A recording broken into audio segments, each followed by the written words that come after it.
Hi, welcome to the unit Local Professional Niche in Greece.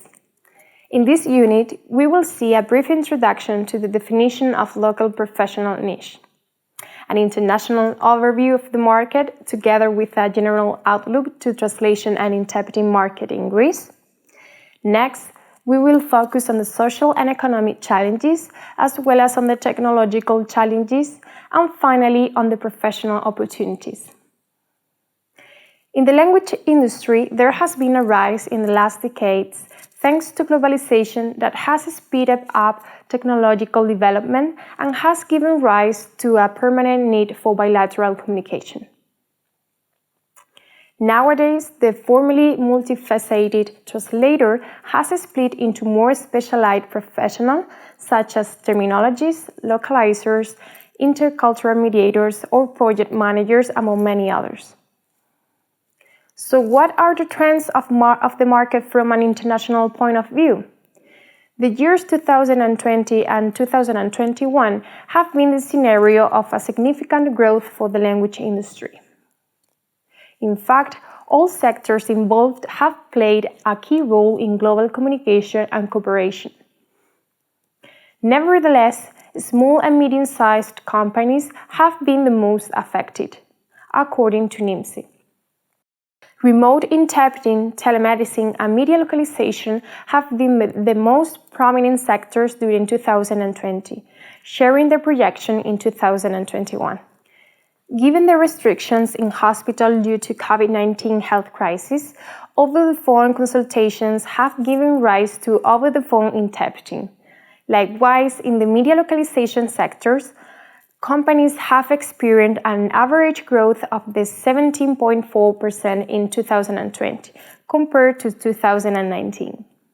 According to the data provided by NIMSI, the services most commonly offered by language services providers are: first, translation and localization; second, machine translation and post-editing; third, subtitling; and fourth, desktop publishing and graphic design. Copywriting, transcreation, and content creation, as well as transcription, are in the fifth place. On-site interpreting and dubbing, voiceovers, and audio services share the sixth place. Taking into account the split by verticals, NIMSI results show that the most prevalent segments in terms of industry participation are: first, technology, IT, and software; second, life sciences; and third, financial and legal. Marketing and education and e-learning are the fourth and the fifth most common industry segments, and manufacturing is in the sixth place. Consumer goods and media and entertainment share the seventh position. Regarding the industry profile, UATC's report states that the average LSPs has 10 employees, mostly women, operating for more than 10 years and with a turnover of slightly over 1 million euros. There is also a higher proportion of freelance professionals who have also been working for more than 10 years.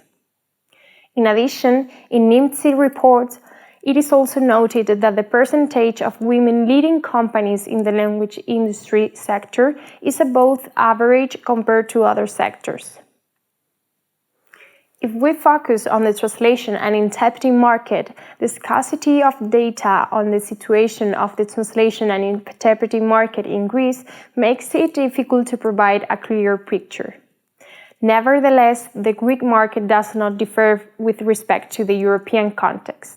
The industry is characterized by its precarious situation, both in the private and the institutional sector. In this sense, UATC proposes some measures to reverse the situation that involved all sectors of the industry. In addition, nowadays two phenomena are gaining importance: Uberization and teleworking. Uberization is the use of digital platforms to facilitate peer-to-peer transactions between customers and language service providers, often avoiding the core planning role of mediators. It has some negative consequences as the outsourcing of services by companies and the increase in short-term contracts. On its side, teleworking has brought some new consequences as well. For instance, the intensive use of digital tools to work remotely or less time-bound, to name but a few. But what are the social and economic challenges that translators and interpreters have to tackle with?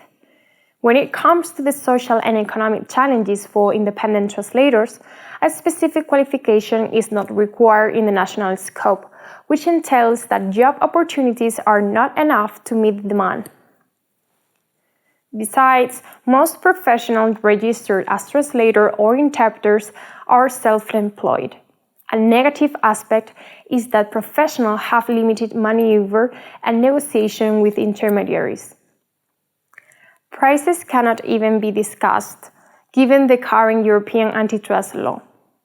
This is because the self-employed are considered undertakings under European competition law and agreements they collectively enter into, such as collective bargaining agreements, risk-breaking Article 101 TFEU. Let's focus on a couple of examples of different sectors. The audiovisual translation sector is still the most precarious sector in the language industry. The emergence of post-editing is undermining the figure of translators. Therefore, associations urge companies, scriptwriters, and directors to be aware of the post-editing phenomenon and reject it. In the literary sector, freelancers often work under informal conditions, without a contract, without data on settlements, and with precarious conditions. That's why publishers and editorials should fulfill their obligations, give visibility to translators, and pay rates that are in accordance with their value. And what is the social and economic perspective from the point of view of companies? Companies usually point out, for instance, that the students lack knowledge of the private sector, such as requirements, rates, CAD tools, etc. Additionally, teleworking brings the possibility of being globally available. In addition, translators and interpreters should be considered as language consultants due to their versatile profiles. Thus, union information and training are seen as solutions to challenges. Regarding the technological challenges, recently developed neural machine translation systems have positive and negative impact on the industry. At this point, it is important to distinguish the efficient use of machine translation. However, audiovisual translators reject machine translation as it hinders the translation process. Therefore, awareness of the changes in their professional roles and on how to implement these changes are relevant aspects to consider. Finally, according to professional opportunities, not all translation graduates end up directing their professional lives toward the translation field. To sum up, thanks to the advance of technologies, new horizons are opening up, such as text editors for post-edited translation or validators of automatic translation engines and data managers, among many others. We hope you enjoyed this unit. You can complete this introduction with the materials available in the platform. See you in the next video.